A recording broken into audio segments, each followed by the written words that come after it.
오늘 본문 말씀은 예수님의 수제자가 되는 베드로의 집에서 시작합니다.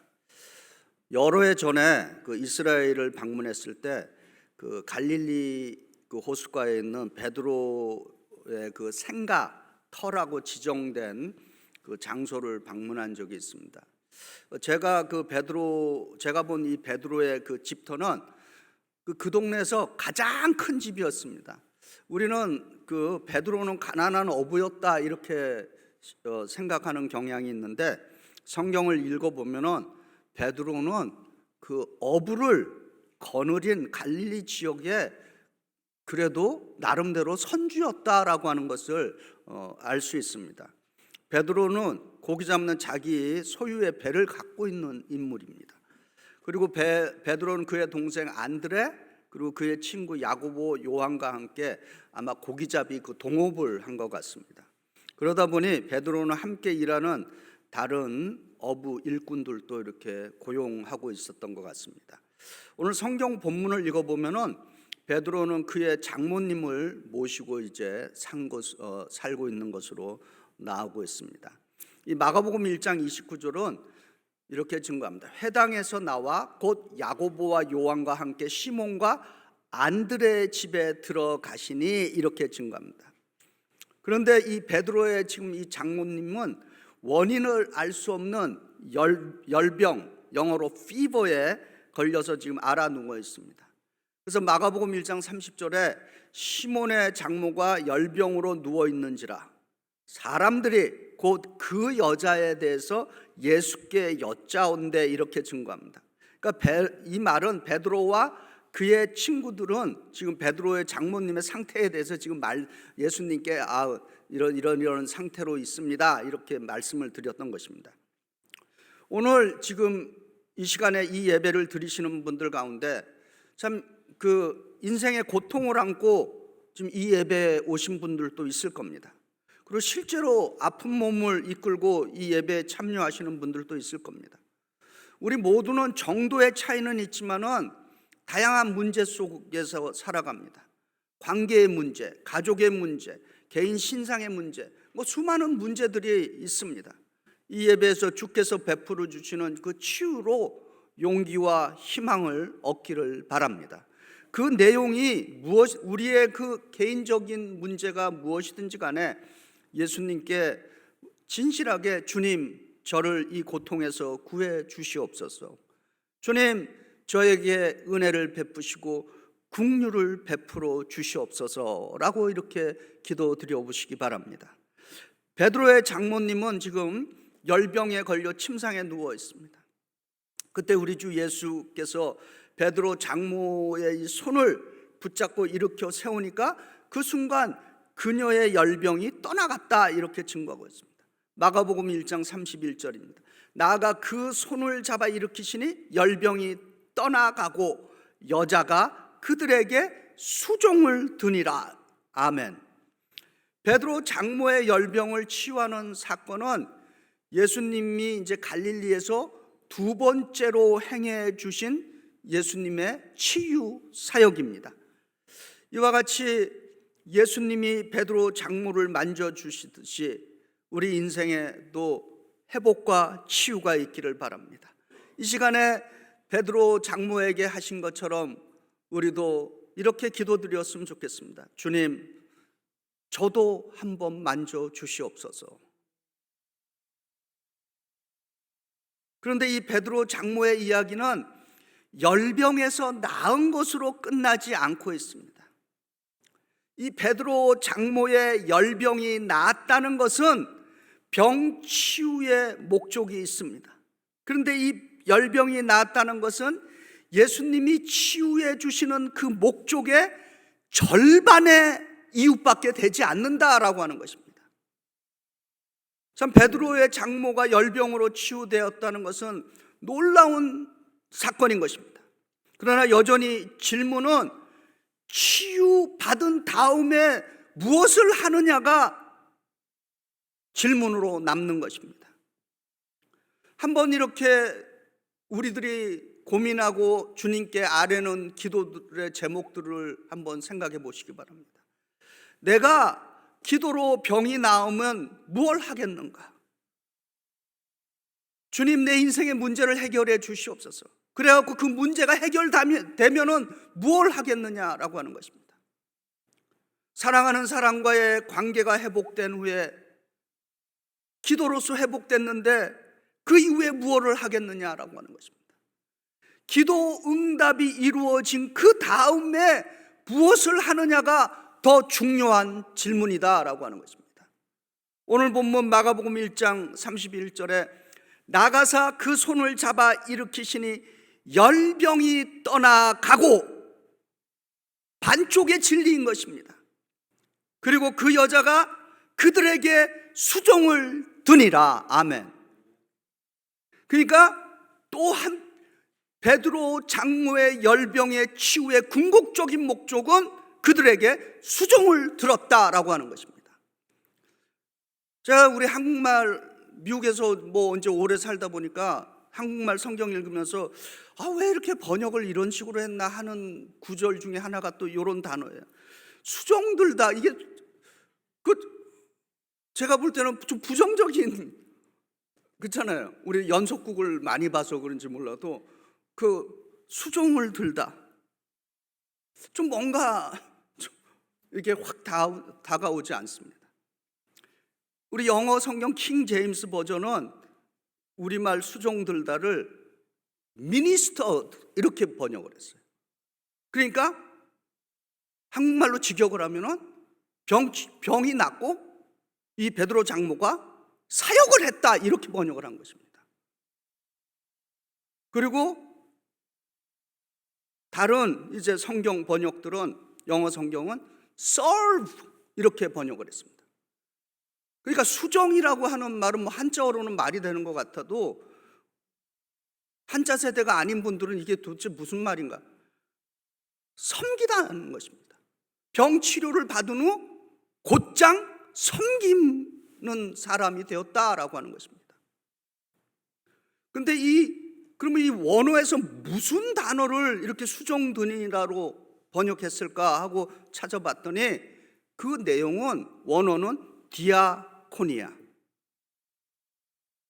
봉사, 섬김이라고 하는 말인 것입니다.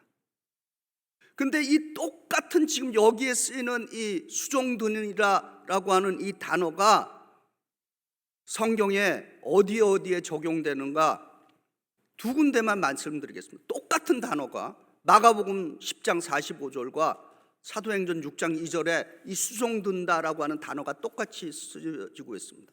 마가복음 10장 45절은 예수께서 이 땅에 오신 목적을 증거하고 있습니다.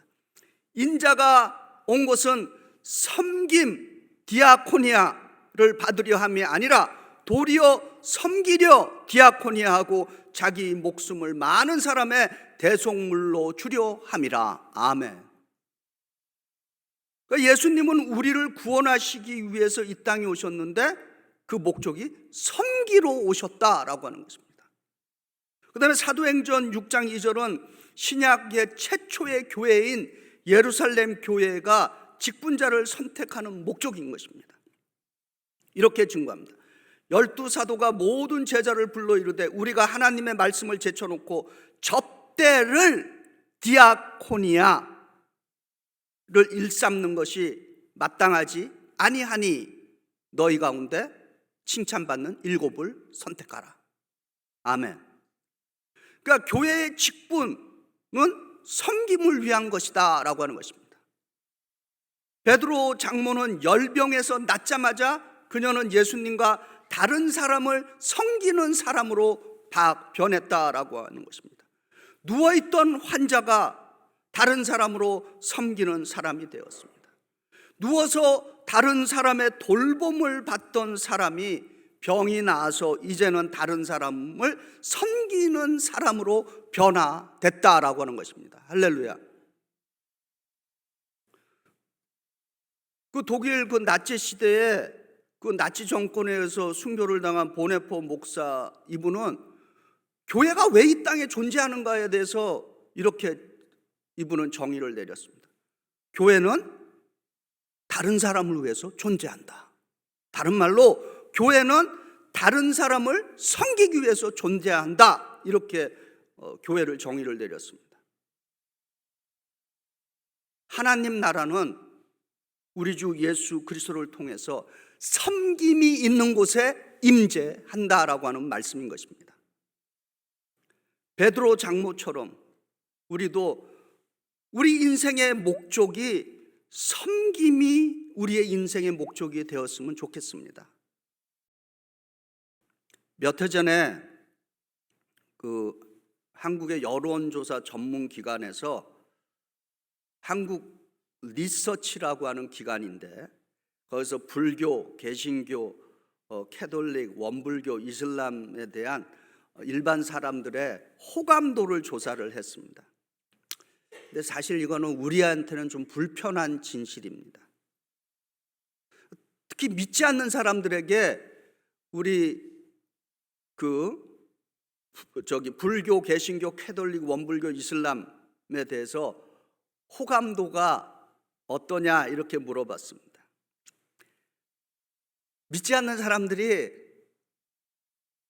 한국에서 가장 선호하는 종교가 뭔지 아십니까? 내가 등수를 좀 불러드릴게요. 통계니까요. 1등이 불교예요. 2등이 캐톨릭입니다. 3등이 원불교, 4등이 개신교예요. 그리고 마지막 5등이 이슬람교입니다.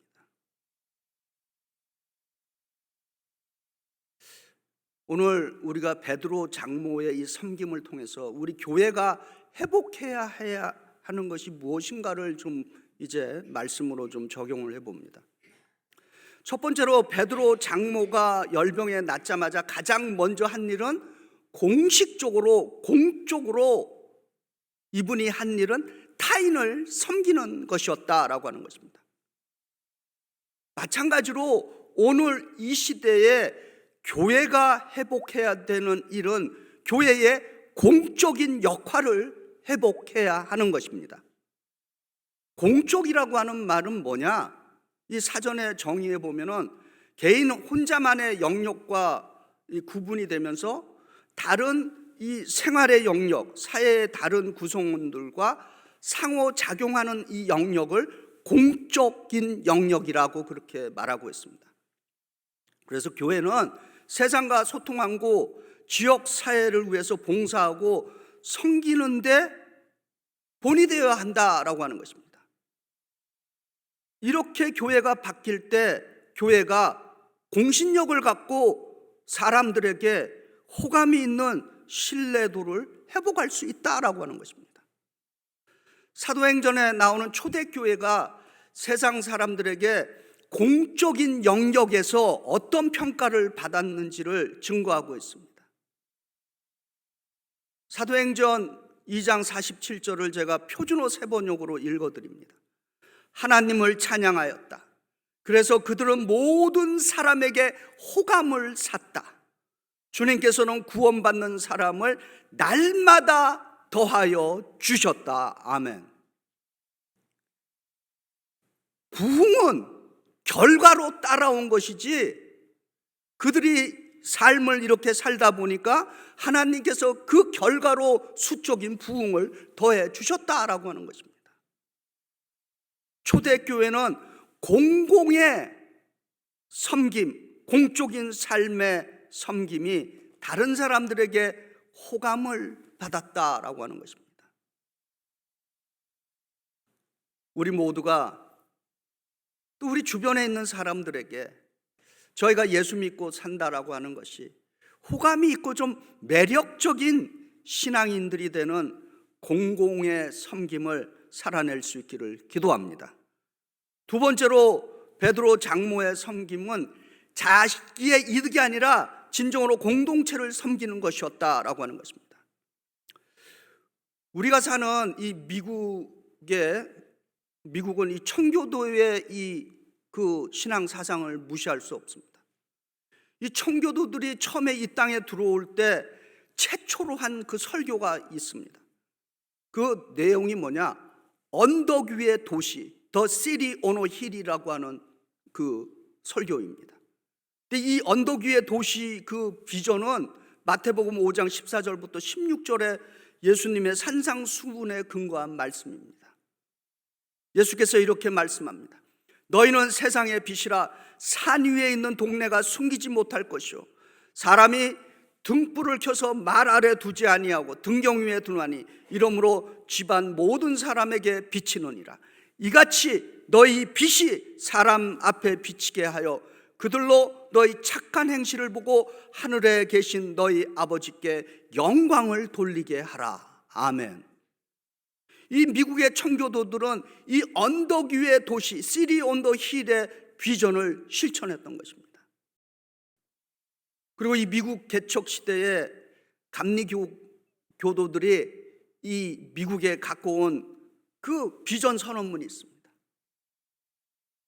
영어로는 이렇게 되어 있습니다. Reform the land and spread the gospel of sanctification. 이 땅을 개혁하고 이 땅에 하나님의 성화의 복음을 전파한다라고 하는 것이 이분들의 비전 선언문이었습니다. 복음은 지극히 개인적인 구원이지만은 동시에 그 복음은 사회를 변혁시키는 복음이어야 한다라고 하는 것입니다. 거창할 거 없습니다. 나의 구원받음이 다른 사람에게 최소한의 호감은 줘야 된다라고 하는 것입니다. 할렐루야. 이 말씀 준비하면서 이런 생각이 이렇게 들어왔습니다. 저와 여러분이 하늘나라 갔는데 어떤 분이 탁 찾아와서 아무개씨 당신 덕택에 내가 이 천국에 오게 되었습니다. 할렐루야. 그 얼마나 삶의 기쁨이 넘치겠습니까? 그렇지 않으면 딴 데 가 있을 사람인데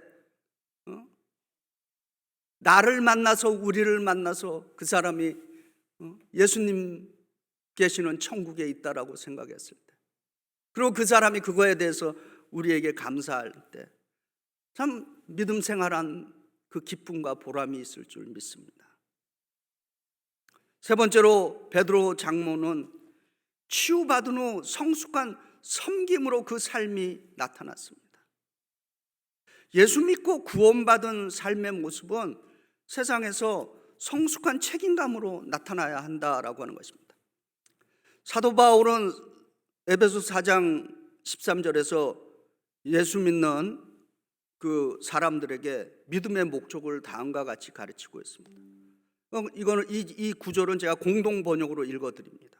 마침내 우리 모두가 하나님의 아들에 대한 믿음과 지식에 있어 하나가 되어 성숙한 인간으로서 그리스도의 완전성에 도달하게 되는 것입니다. 아멘. 예수께서도 제자들을 보내셨습니다. 요한복음 17장 18절에 아버지께서 나를 세상에 보낸 것 같이 나도 그들을 세상에 보냅니다. 이렇게 증거하고 있습니다. 예수님은 자신의 제자들을 무책임한 어린아이들로서 이기적인 사람들로서 세상을 보내신 것이 아니라 책임감 있는 성숙한 어른들로서 세상에 보냈다라고 하는 것입니다. 교회는, 살아있는 교회는 디아코니아라고 하는 증표가 있어야 된다라고 하는 것입니다. 섬김의 증표가 있어야 하는 것입니다. 베드로의 장모는 다른 사람을 섬기는 복음서에 기록된 첫 번째 여성 제자가 되었고 공적인 섬김의 모델이 된 것입니다.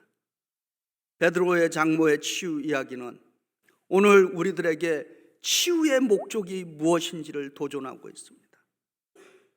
제가 이제 이 말씀을 읽으면서 이 베드로 장모의 열이 떠났다는데 그 열이 어디로 갔을까 이런 상상을 해보게 되었습니다.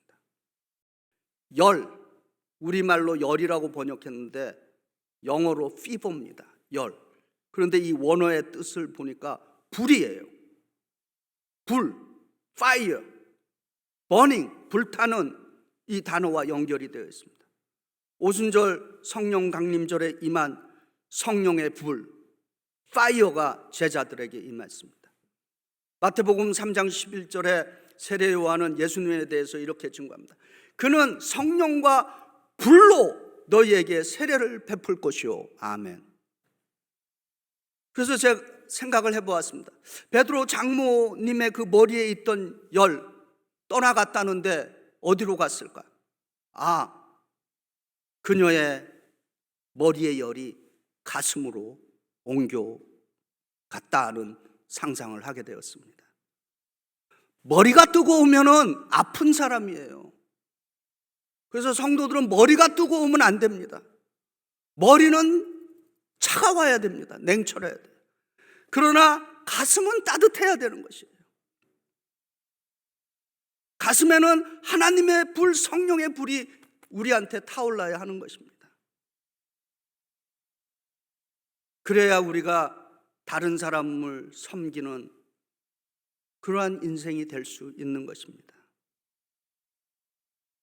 우리 가운데 내가 이 나이에 무슨 섬기느냐, 연세가 지극한 실버 나이에도 누구든지 섬김의 삶을 살아갈 수 있습니다. 하나님을 섬기고 이웃을 섬기는 사랑의 열정은 머리에 있는 것이 아니라 가슴에 있는 것입니다. 이제 우리가 읽지 않았지만은 이 베드로 장모님이 치유가 됐다는 소식이 온 마을에 퍼졌습니다. 마가복음 1장 33절에 온 동네가 그 문 앞에 모였더라 이렇게 증거합니다.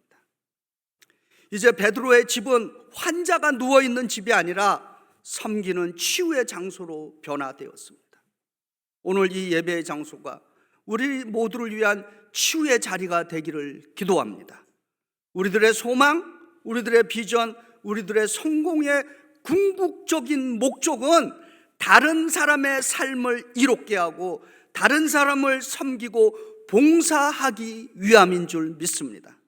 베드로 장모의 열병의 치유의 목적은 우리들로 하여금 우리의 꿈과 우리의 비전과 성공의 목적이 무엇인가를 도전하는 것입니다. 하나님 나라를 건설하고 세상을 변화시키는 예수 그리스도의 제자를 만들기 위해서 더욱 강구하는 우리 교회가 됐으면 좋겠습니다. 그래서 마음에서 나오는 뜨거운 섬김과 헌신으로 다른 사람을 섬기고 주의 교회를 열정적으로 뜨겁게 섬기시기를 주의 이름으로 축원드립니다.